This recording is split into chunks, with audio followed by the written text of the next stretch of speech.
Salut à tous, vous savez que je m'intéresse souvent à tout ce qui est technologie industrielle innovante. Et là, l'équipe Vago m'a envoyé leur module CC100, donc Compact Controller 100, le fameux automate qu'ils appellent le couteau suisse, pour que je puisse l'essayer. Donc là, on va voir ensemble ce qu'il vaut en termes de performance, de capacité. Mais déjà, merci à l'équipe Vago pour ce design assez compact. Enfin, moi, j'ai déjà vu un peu ce qu'il y a à l'intérieur, mais je vous le refais pour que vous vous rendiez compte. Quand vous ouvrez le boîtier, là, on a vraiment l'impression d'ouvrir le dernier téléphone en date. Et à l'intérieur, du coup, on retrouve notre automate CC100. Donc là, en haut et en bas, il y avait la connectique, mais je l'ai déjà branché sur l'automate. Et du coup, quand on enlève, on se retrouve avec notre automate comme ça. Donc assez compact, hein, design que j'aime bien, il tient vraiment dans la paume de la main. Et pour le prix, j'en parle dès maintenant parce que vous aurez certainement la question, vous pourrez avoir les tarifs exacts chez Vago, mais je peux déjà vous dire que pour quelques centaines d'euros, on peut faire des applications assez puissantes avec cet automate-là, compact. On peut faire des applications en gestion GTB, gestion bâtiment, pour de petites machines industrielles, pour de la communication en Edge aussi, si on a besoin d'envoyer des informations depuis les machines vers des serveurs d'informatique industrielle, de la supervision SCADA, etc. Donc déjà, pas mal de fonctionnalités avec ce module-là. Moi, je l'ai analysé un petit peu sous 4 volets, on va les voir ensemble. Le premier volet, le volet système. Ensuite, un deuxième volet lié aux entrées-sorties. Un troisième volet lié au protocole de communication réseau. Et puis, évidemment, quatrième volet programmation, parce qu'on reste quand même dans de la programmation d'outils automatisés pour l'industrie. Donc, déjà, premier volet système. Qu'est-ce qu'on a à l'intérieur de ce boîtier-là? On a du Linux embarqué. Donc, comme tous les automates chez Vago, on est en base Linux, hein, les PFC, les Edge Computer. Donc là, pour le CC100, c'est un peu la même méthodologie. En termes de calcul, on a une CPU à l'intérieur. Donc pour le CC100 qui est ARM Cortex, avec suffisamment de RAM, de mémoire flash pour pouvoir faire tourner déjà des applications, comme je vous disais, hein, déjà assez puissantes pour l'automate. Du coup, côté système, déjà pas trop mal. Ensuite, en termes de sécurité, j'ai jeté un œil aussi. On a en natif à l'intérieur de ce boîtier-là déjà du chiffrement inclus, du pare-feu natif, on a aussi un filtrage de tout ce qui est broadcast, donc vraiment des mécanismes pour sécuriser la communication, ce qui n'est pas forcément le cas pour tous les automates classiques qu'on connaît. Donc en natif déjà, le CC100 a déjà un bon point cybersécurité. Après, bon, pour tout ce qui est LED, hein, donc comme on peut le voir ici, on a les différentes LED qui donnent l'état du système. Ici un sélecteur et surtout en bas ici un petit bouton si on veut remettre l'automate sur des paramètres usines. Donc en termes système, je trouve qu'il est déjà, comme le nom le dit, il est compact et pour ce qu'il est, il fait déjà beaucoup de choses. Ensuite sur le deuxième volet, les signaux d'entrée-sortie. Donc là c'est vraiment bien divisé là avec les borniers Vago que vous retrouvez là en haut pour les entrées et en bas pour les sorties. Pour vous synthétiser tout ça, on a environ 15-16 signaux en natif directement sur l'automate. C'est-à-dire que sans avoir à rajouter une extension d'entrée-sortie, on peut déjà faire dialoguer 16 signaux ici. Donc des entrées-sorties tout ou rien, il y a 8 entrées, 4 sorties tout ou rien. Ensuite des signaux analogiques 0,10 volts, donc 2 en entrée, 2 en sortie.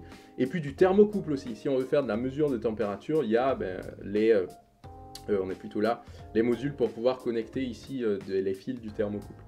Donc sur les entrées-sorties, déjà pas mal de signaux en natif. Et en plus, si on veut l'étendre, si on veut rajouter des signaux, on peut très bien connecter là en Ethernet à un module d'extension d'entrée-sortie donc disponible chez Vago, où on pourra rajouter un peu plus de signaux.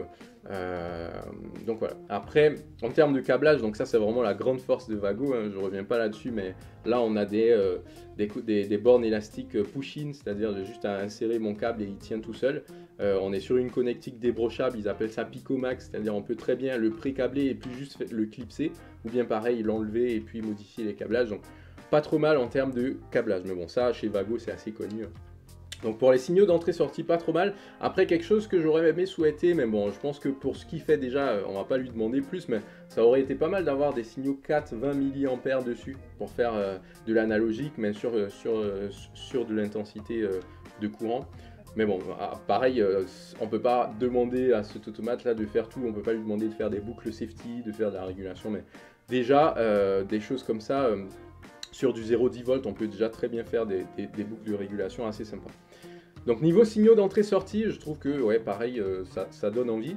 Après le troisième volet, le volet communication réseau, donc ça c'est un de mes volets préférés.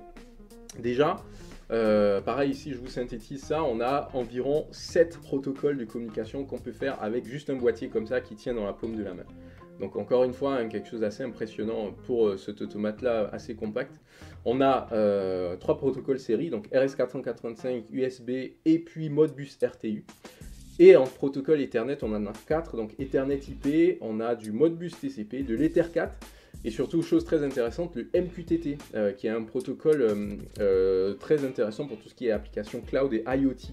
Donc des gens qui s'intéressent à tout ce qui est connectivité des machines, des réseaux industriels vers les systèmes informatiques, ben là pour le coup en natif le Vago a déjà pas mal de sait parler déjà pas mal de langues en termes de communication réseau. En plus, bon, on a deux ports Ethernet hein, qui fonctionnent soit comme un switch ou on peut très bien les isoler pour faire une segmentation réseau. Donc très intéressant aussi pour des applications réseau. Donc ça c'était le troisième volet sur les protocoles et après la partie programmation. Du coup le CC100 il se programme avec Code 6 qui est un logiciel ouvert et gratuit avec des langages de programmation classiques comme le ladder, le graph7, on retrouve le texte structuré, enfin moi c'est le langage que je préconise de toute façon.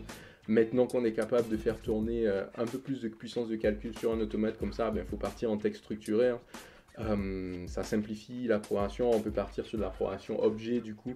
Et voilà, donc en termes de programmation, ça se fait avec Code 6 qui est vraiment un logiciel ouvert dans l'industrie. Et après, on peut même déployer son IHM, son interface de visualisation dessus. Pourquoi? Parce que le CC100 peut aussi servir de serveur web.